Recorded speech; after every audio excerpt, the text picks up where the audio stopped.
আসসালামু আলাইকুম। আমি ডাক্তার মোহাম্মদ আলী ফয়সাল। আমি বাংলাদেশ মেডিকেল ইউনিভার্সিটির অর্থোপেডিক সার্জারি বিভাগে আর্থ্রোস্কোপি ও জয়েন্ট রিপ্লেসমেন্ট ইউনিটে সহযোগী অধ্যাপক হিসাবে কর্মরত আছি। আজ আমি আপনাদের সামনে আমার এক রোগী, ওর নাম ইব্রাহিম, বয়স 30 বছর, ইতালি প্রবাসী। 3 বছর আগে খেলতে যেয়ে বাম হাঁটুতে ব্যথা পায় এবং তারপর থেকে শীত উঠতে নামতে অথবা দৌড়াতে গেলে ওনার সমস্যা হতো, অর্থাৎ পা মনে হতো পা ছুটে যায়। এই সমস্যা নিয়ে 3 বছর বিভিন্ন জায়গায় ঘোরাফেরা করছে এবং যেহেতু উনি ইতালি থাকে, ইতালির ডাক্তারকে এই ওনার বাম হাঁটুর সমস্যা নিয়ে দেখাইছে।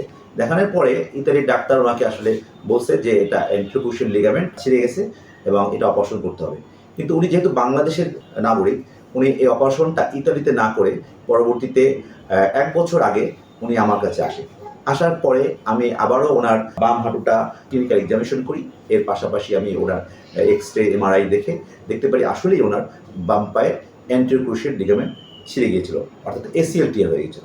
তখন ওনাকে আমি যখন বলি যে এটা আসলে সত্যিকারে আপনার অপারেশন ছাড়া ভালো হবে না এবং আপনার এটা অপারেশন করা লাগবে, এটা বলার পরে উনি অপারেশনের জন্য রাজি হয় এবং সেই অনুযায়ী ওনাকে আমি হাসপাতালে ভর্তি করি, সকালে ভর্তি করি, বিকালে অপারেশন করি এবং পরের দিন ছেড়ে দিই। এই 1 বছরের মধ্যে ইব্রাহিম সাহেব সম্পূর্ণ ভালো হয়ে গেছে এবং এখন আর কোনো ওনার সমস্যা নাই, উনি স্বাভাবিক সব কাজই করতে পারে। অ্যান্টেরোক্রুশিয়াল লিগামেন্ট টিয়ারের যে অপারেশনটা করি, এটি আমরা না কেটে ছিদ্র করে আর্থ্রোস্কোপির মাধ্যমে করি এবং মজার ব্যাপার হলো অপারেশন 6 মাস পরে আবার উনি ইতালি চলে যায়। যে তাকে ইতালিতে অপারেশন করতে বলেছিল, সেখানে অপারেশন না করে উনি বাংলাদেশ চলে এসেছিল, সেই ডাক্তারের কাছে আবার 6 মাস পরে উনি যে আবার দেখায় যে তার অপারেশনটা বাংলাদেশে একজন ডাক্তারকে দ্বারা, অর্থাৎ আমাকে দ্বারা করিয়েছে।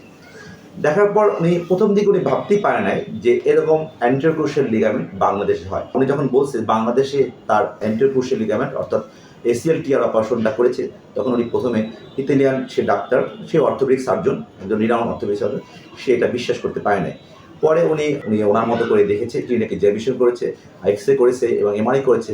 উনি এমআরআই, এক্স-রে এবং ক্লিনিক্যাল এক্সামিনেশন করে দেখে উনি সত্যি অভিভূত হয়েছে এবং উনি খুব প্রশংসা করেছে যে এই অপারেশনটা বাংলাদেশের কোন ডাক্তার করেছে।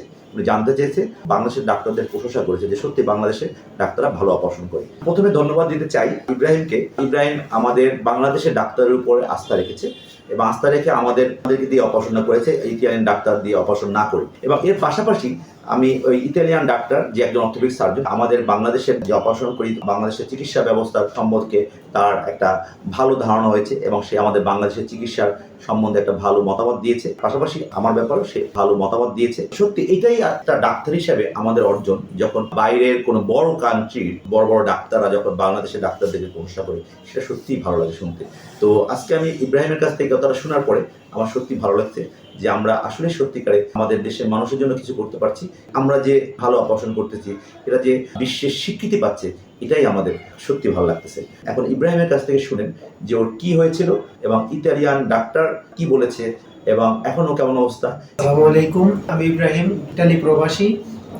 আমি 2020 সালে বাংলাদেশে আসি। বাংলাদেশে আসার পরে ফুটবল খেলতে গিয়ে আমার পায়ে আঘাত পাই। তখন আমি ব্রাহ্মণবাড়িয়া হসপিটালে দেখানোর পরে আমার বলছে যে এসিএল এমআরআই করার জন্য। এমআরআই করার পরে বলছে যে এসিএল ছেড়ে গেছে। তারপরে আমি অপারেশন ওইখানে করি নাই, আমি ইটালি চলে গেছি যে ইটালিতে করবো। ইটালি যাওয়ার পরে ওইখানে আমি বড় একজন ডাক্তারকে দেখানোর পরে সে বলছে যে এমআরআই করে বলছে যে এসিএল অপারেশন করতে হবে। ওইখানে আমি অপারেশন না করে বাংলাদেশের ডাক্তারের উপরে আস্থা রেখে আমি বাংলাদেশে চলে আসি। বাংলাদেশে আসার পরে পপুলারে আলী হাসান ফয়সাল স্যারের মাধ্যমে আমি আয়সা অপারেশন করি। অপারেশন করে আমি এখন আলহামদুলিল্লাহ অনেক ভালো আছি। তারপর আমি 6 মাস পরে আবার ইটালি চলে যাই। ইটালি যাওয়ার পরে 15 দিন পরে আমি আবার ওই ডাক্তারের কাছে যাই। ওই ডাক্তারকে আমি বললাম যে আমি তো এসিএল অপারেশন করছি বাংলাদেশে। সে সই না, মানে এক ডাক্তার আরেক ডাক্তারকে বলতেছে বাংলাদেশে কি এসিএল অপারেশন হয়। তারপরে আমি বলতেছে যে তাড়াতাড়ি একটা এক্সরে করার জন্য, এমআরআই করার জন্য। ওইগুলি দেখে এত প্রশংসা করছে বাংলাদেশের ডাক্তার এবং ফয়সাল স্যার এত প্রশংসা করছে, আমিও মানে অনেক খুশি এবং হ্যাপি যে আমার অপারেশনটা উনি করছে আর ওইখানের এত বড় ডাক্তার ওনার প্রশংসা করছে। আমি চাই বাংলাদেশে যারা বর্তমানে বিদেশে গিয়ে চিকিৎসা করে, আমাদের বাংলাদেশেই কিন্তু এইভাবে অপারেশন হয়, পাও না কেটে ছিদ্র করে স্কোপির মাধ্যমে অপারেশন করানো হয়। বাংলাদেশে ভালো চিকিৎসা হয়। আপনারা সবাই বাংলাদেশের ডাক্তারের উপরে আস্থা রাখতে পারেন এবং নিশ্চিন্তে অপারেশন করতে পারেন। ধন্যবাদ ইব্রাহিম। ইব্রাহিম এখন সব কাজই করতে পারে। হ্যাঁ, আমার কাছে সত্যি আজকে ভালো লাগতেছে যে ইব্রাহিমের কাছ থেকে এত বড় একটা প্রশংসা আমি শুনতে পেলাম। সে বলতে চাই সকল প্রশংসা আল্লাহ তাআলার জন্য। কারো যদি নি জয়েন্টে কোনো সমস্যা থাকে, অর্থাৎ নি জয়েন্টে এন্টিক্রোশিয়াল লিগামেন্ট অর্থাৎ এসিএল টিয়ার হয়, অথবা পিসিএল টিয়ার হয়, অথবা মেনিসকাস টিয়ার হয়, অথবা ল্যাটারাল মেনিসকাস, মিডিয়াল মেনিসকাস, অথবা এলসিএল অথবা মিডিয়াল কোলাটার লিগামেন্ট টিয়ার হয়, অথবা কারো যদি অস্টিওআর্থ্রাইটিস অফ দ্য নি জয়েন্ট হয়, অর্থাৎ হাঁটু ক্ষয় হয়, সেক্ষেত্রে আপনারা আমার সাথে যোগাযোগ করতে পারেন। এর পাশাপাশি শোল্ডার জয়েন্টে কারো যদি রিকাইন শোল্ডার ডিসলোকেশন অর্থাৎ বারবার কাঁধের জয়েন্ট সরে যায়, অথবা কারো যদি কাঁধের জয়েন্টের মাংসপেশি ছিঁড়ে যায়, অথবা স্ল্যাপ টিয়ার হয়, অথবা কারো প্রোজেন শোল্ডার হয়, অথবা osteoarthritis of the shoulder joint হয়, সেক্ষেত্রেও আপনারা আমার সাথে যোগাযোগ করতে পারেন।